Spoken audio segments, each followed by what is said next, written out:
खंडेला विधानसभा से पिछली बार कांग्रेस पार्टी के उम्मीदवार रहे सुभाष मील आज हमारे साथ हैं। सुभाष, पिछली बार हार और जीत का अंतर बहुत कम रहा था। अब की बार क्या देख रहे हैं, क्योंकि चुनाव सर पे हैं और जहां तक मैं पता कर रहा था लोग कह रहे थे कि मेहनत बहुत किया आपने। अब की बार अच्छा माहौल है। पिछली बार मेरा पहला चुनाव था और सबसे बड़ा कारण मेरा चुनाव में हारने का ये रहा कि पार्टी के लीडर मेरे साथ नहीं थे और जो वर्तमान विधायक हैं उनका एक लंबा राजनीतिक समय हो गया था और आखिरी चुनाव के नाम पे उन्होंने चुनाव लड़ा तो उससे भी एक सिंपैथी हो गई थी। फिर मेरी बड़ी मीटिंग में मैंने मीटिंग रखी थी और उसमें अंत में नेता भी नहीं आए थे, जिनको चीफ गेस्ट बनाया था नवजोत सिद्धू को, वो नहीं पहुंचे थे। इसका भी एक खराब मैसेज गया। इससे थोड़े मतों से हम लोग चुनाव हार गए। लेकिन अब की बार पूरे 5 साल हमने पूरी फील्ड के अंदर रहकर हमारी पूरी टीम ने जनता की सेवा करने का काम किया, तो मुझे पूरा भरोसा और अच्छा माहौल है कि अब की बार हम चुनाव जीत जाएंगे। सुभाष भाई, यहां से निर्दलीय कांग्रेस पार्टी के बागी ने निर्दलीय चुनाव लड़ा और महादेव सिंह खंडेला जी ने, और वो विधायक बने। चुनाव जीतने के बाद में वो फिर से कांग्रेस पार्टी में चले गए। आप सचिन पायलट के करीबी हैं, कितना भरोसा है कि अब की बार पार्टी आपको टिकट देगी, या फिर निर्दलीय चुनाव में जाने का मन बना के बैठे हैं आप? देखिए, मुझे पिछले 15 साल से मैंने पार्टी के साथ पूरी निष्ठा के साथ काम किया। मुझे जहाँ भी पार्टी जिम्मेदारी देती है, कहीं भी ऐसा कोई स्टेट नहीं है हिंदुस्तान का जहाँ पे हमारी टीम ने पार्टी के लिए महीने 2 महीने तक कैंपेन नहीं किया हो। पार्टी हमको जिम्मेदारी देती है, हम उसको बखूबी निभाते हैं और जहाँ कहीं भी आंदोलन होते हैं, विरोध प्रदर्शन होते हैं, तो वहाँ भी हमारी बहुत महत्वपूर्ण भूमिका होती है। इसलिए पहली बात तो यह है कि मुझे पूरा विश्वास है पार्टी मुझे टिकट देगी। और अब की बार जो हर जगह बड़े लीडर्स के जो स्टेटमेंट आ रहे हैं कि पार्टी विनिंग जो क्राइटेरिया होगा वो विनिबिलिटी का होगा, तो निश्चित रूप से मुझे पूर्ण विश्वास है। हर सर्वे के अंदर मेरा नाम टॉप में है, हर लोगों की जुबान पे मेरा नाम है, तो निश्चित रूप से सर्वे भी मेरा टॉप गया है, तो मुझे टिकट पार्टी देगी। सुभाष भाई, मैं ये पूछ रहा हूँ कि ये सर्वे का आपको कैसे पता लगता है? क्योंकि किसी भी नेता से बात कर रहे हो तो वो यही कहता है कि सर्वे में मेरा नाम टॉप पे गया है। हम लोग बड़ी कोशिश करते हैं कि सर्वे का पता लगे कि ये जाते कहाँ से हैं, और कैसे पता लगता है कि टॉप पे गया है नेता? मैं किसी दूसरे नेता से बात करूंगा, वो भी यही कहेगा कि सर्वे में मेरा नाम टॉप पे गया है। ये पता लगता है जनता से। सर्वे होता है जनता के अंदर, और जनता, मैं पिछला चुनाव भी मैंने लड़ा है। पिछली बार लोगों की जो आवाज़ थी और आज जो आवाज़ है उसमें दिन और रात का अंतर है। पिछली बार लोगों की आवाज़ थी कि ये भाई 5-10 हज़ार वोट आएंगे इसके, और आवाज़ आज की ये है कि आज तू किसी भी सिंबल से चुनाव लड़े लेकिन हम तेरे को चुनाव जिताएंगे। पब्लिक मेरे को आके ये बोल रही है कि अगर पार्टी तेरे को टिकट नहीं देती है तो टिकट हम देंगे। तो निश्चित रूप से सर्वे जनता का होता है, तो जनता का निश्चित रूप से मेरा टॉप पे सर्वे है। आपसे भी मैं कहना चाहूँगा कि आप भी एक रैंडमली जहाँ कहीं भी इधर से अब यहाँ से जाएंगे तो आप 10-5 जगह 20 जगह आप पूछ के जाएं लोगों को, आपको भी इस बात का पता चलेगा कि हाँ वास्तव में लोगों की जुबान पे अब की बार एक ही नाम। यहाँ से जो विधायक महादेव सिंह खंडेला जी सरकार में रहे हैं, और अब की बार जितने भी विधायक थे उनकी चली बहुत है। क्या देखते हैं कि खंडेला में किस तरीके के विकास के काम, किस तरीके के काम महादेव जी ने करवाए हैं? खंडेला के अंदर सबसे बड़ा भ्रष्टाचार हुआ है हर डिपार्टमेंट के अंदर। एक आम आदमी आज एक बिना रुपये दिए किसी डिपार्टमेंट में काम नहीं करा सका 5 साल के अंदर। 5 साल के अंदर बहुत बड़ा भ्रष्टाचार यहाँ पे ये हुआ कि भ्रष्टाचार के कारण से हिंदुस्तान का पहला मामला बता रहा हूँ मैं आपको कि एक वकील जो लोगों को न्याय दिलाता है उसको इस भ्रष्टाचार से लड़ते लड़ते अपनी जान देनी पड़ी। इससे दूसरा उदाहरण भ्रष्टाचार का कोई हो नहीं सकता। आप किसी भी डिपार्टमेंट में चले जाओ, कहीं भी आप देख लो, किसी भी चाहे कोई भी योजना यहाँ पे रही हो, जल जीवन मिशन हो, चाहे सड़कों में हो, अन्य कोई काम जहाँ पे हुई है, तो आप खुद क्वालिटी पता करेंगे तो आपको पता चलेगा कि यहाँ पे बहुत बड़ा भ्रष्टाचार हुआ है। किसी भी काम में गुणवत्ता नहीं है। लोग, एक आम आदमी किसी भी काम के लिए जब ऑफिस में जाता है, बिना पैसे बिना दलाल के काम नहीं होता है। विधायक ने हर गांव के अंदर, हर पंचायत के अंदर अपने रजिस्टर्ड दलाल पाल रखे हैं और उन दलालों के थ्रू ही किसी का काम होता है, अन्यथा कोई काम नहीं होता है। अगर पूरा गांव ये कह दे कि ये काम होना चाहिए और उस गांव का एक दलाल ये कह दे कि ये नहीं होना चाहिए, तो वो काम नहीं होगा। सुभाष भाई, अजीब विडंबना है, आपकी ही पार्टी के विधायक हैं और आप भी उसी पार्टी के हैं, सरकार आपकी रही है, फिर भी आप ये जो दलाली प्रथा बता रहे, भ्रष्टाचार बता रहे, इनको रोकने के लिए नाकाम कैसे रहे? नहीं, ये तो देखो, ये खुली लूट इसने मचाई है विधायक जी ने। तो ये क्या निर्दलीय विधायक थे, तो सरकार में भी इनका सपोर्ट था, और इसलिए इनको कोई रोकने टोकने वाला तो था नहीं। और इन्होंने मुँह मर्जी मन मर्जी अपना जो भी जितना भ्रष्टाचार हो सका वो भ्रष्टाचार किया है। और आपने भी जनता के कपड़े उतरने दिए, ताकि जनता के कपड़े उतरेंगे, परेशान होगी तो अगली बार सुभाष मील याद आएंगे उनको। नहीं, मैं 5 साल जनता के लिए पूरी मजबूती के साथ में खड़ा रहा। जहां भी सरकार और प्रशासन के द्वारा किसी आम आदमी के साथ गलत किया गया, आम आदमी के साथ कहीं अन्याय हुआ, उस अन्याय के विरुद्ध सबसे पहले खड़ा होकर पूरी मजबूती के साथ हमने आवाज उठाई और उस अन्याय के विरुद्ध उस लड़ाई को जीता भी है। हमने सरकार होते हुए भी, हमने सरकार के खिलाफ भी 4-5 आंदोलन हमने किए हैं और उनको सफलतापूर्वक अंजाम तक पहुंचाया है। क्योंकि हमारा कमिटमेंट ये है कि हमारे लिए सरकारें और पार्टियां बाद में हैं, जनता हमारे लिए पहले है। सुभाष भाई, जनता तो पहले है, क्योंकि जनता के बीच में ही जाना है, अब वक्त बहुत कम बचा है। तैयारियां किस ढंग से चल रही हैं? तैयारियां लोग कर रहे हैं। अब की बार लोगों में इतना बड़ा उत्साह है, हमने पूरी विधानसभा में पिछले लास्ट 2 ढाई महीने में हमने 10 प्रोग्राम किए वरिष्ठ नागरिक सम्मान समारोह। पिछली बार हमारी एक हवा बनाई गई थी कि ये तो लड़के लड़के हैं, बड़े बुजुर्ग इनके साथ में नहीं है। और अब की बार जब हमने ये प्रोग्राम पूरे विधानसभा में रखे 10 प्रोग्राम, आप उनके वीडियोस देखेंगे, आप उनके फोटोज देखेंगे। ये अलग बात है आप नहीं पहुंच सके, यहाँ पे आपका एरिया भी थोड़ा दूर है, लेकिन मैं आपको उनके वीडियोज भी दिखाऊंगा। 10 प्रोग्रामों के अंदर हमने लगभग 35,000 बड़े बुजुर्गों और माताओं बहनों का सम्मान करने का काम किया और बड़ी संख्या के अंदर लोग उसमें आए आशीर्वाद देने के लिए। और हमें भी मौका मिला कि हमें बड़े बुजुर्गों का और माताओं बहनों का आशीर्वाद मिला। आप जब वीडियो देखेंगे तो पता चलेगा कि शायद ही कहीं कोई ऐसा दूसरा लीडर हो जिसकी संख्या में, इतनी बड़ी संख्या में माताएं बहनें। सबसे बड़ी बात हमारे प्रोग्रामों की ये रही कि माताओं बहनों का बड़ा आशीर्वाद रहा। और हर जगह आप भी जहां अगर घूमेंगे विधानसभा में तो आपको पता चलेगा कि अब की बार खंडेला के अंदर एक बदलाव की क्रांति है।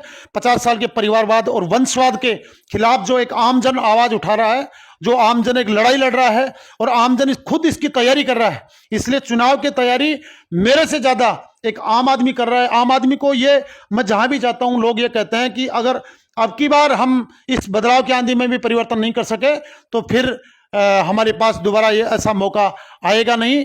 तो हर आदमी इसके अंदर भागीदार बनना चाहता है, इस परिवर्तन का साक्षी, इसका गवाह बनना चाहता है। बड़े बुजुर्ग भी जो 70-70, 80-80 साल के बड़े बुजुर्ग हैं वो भी ये कहते हैं कि हम अब की बार बदलाव देखना चाहते हैं। और यहां तक वो लोग, जनता यहां तक कह रही है कि अगर ये दोनों नेता जो पहले से राज करते हैं पिछले 50 साल से, अगर दोनों एक गाड़ी में बैठ के भी अगर प्रचार करेंगे तो इनकी गाड़ी को पार नहीं करेंगे। भाई सुभाष, तेरी ही गाड़ी को पार करेंगे। हर जगह से एक ही आवाज आ रही है। इसलिए तैयारी अब की बार जनता कर रही है और आप जहां भी जाएंगे तो लोगों में एक उत्सव का माहौल है। शायद ऐसी एकमात्र विधानसभा जो राजस्थान के अंदर खंडेला ऐसी होगी जहां पे 5 साल तक लगातार चुनावी चर्चा चली है। हर चौपाल में, हर गांव में, हर चाय की थड़ी पर 24 घंटे चुनाव की चर्चा कभी भी यहाँ पे रुकी नहीं है।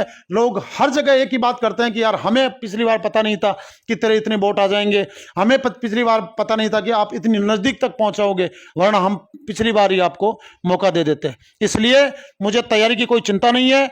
जनता आगे से चलकर जगह जगह, अभी तक तो टिकटों का बंटवारा नहीं हुआ, अभी तक तो नामांकन नहीं भरे गए, लेकिन इसके बावजूद पिछले 1 महीने से जहां गांव के अंदर ढाणियों में, छोटे छोटे मोहल्लों में लोग रात को 12-12, 1-1 बजे तक मीटिंग करा के और मुझे बुला रहे हैं और सहयोग कर रहे हैं, समर्थन कर रहे हैं और साथ हो रहे हैं। इसलिए मुझे इस बात की चिंता नहीं है, क्योंकि अब की बार जनता ही यहां की चुनाव की तैयारी कर रही है। अभी तो यहाँ से निर्दलीय और कांग्रेस के मान लेते हैं, क्योंकि कांग्रेस में शामिल हो गए थे, पहले कांग्रेस पार्टी के थे। इनसे पहले बंसीलाल जी थे जो 2 बार से यहाँ विधायक भी रहे और मंत्री भी रहे। उन पे आप खामोशी ओढ़ लेते हैं उनके बारे में कुछ भी कहने से? नहीं, खामोशी जनता ने ओढ़ रखी है उनके बारे में। जनता का बेसिकली ये मानना है कि वो कहीं भी यहाँ पे दिखाई नहीं दे रहे हैं, कहीं उन्होंने विपक्ष की भूमिका नहीं निभा पाए। उन लोगों को बेसिकली क्या है कि ये जो दो परिवार है, इनको सिर्फ और सिर्फ अपने परिवार की चिंता है, सिर्फ अपने परिवार के भविष्य की चिंता है, और ये दोनों केवल इसी जुगाड़ में है कि कैसे भी करके हम अगली पीढ़ी को, अपनी सत्ता को हस्तांतरित करें। लेकिन जनता आपकी बार बड़ी बारीकी से देख रही है। इन 5 सालों के अंदर शुरू में चुनावों के तुरंत बाद में, विधानसभा चुनावों के तुरंत बाद में ऐसी परिस्थितियां आई जो कभी हमने और आपने कभी सुनी नहीं।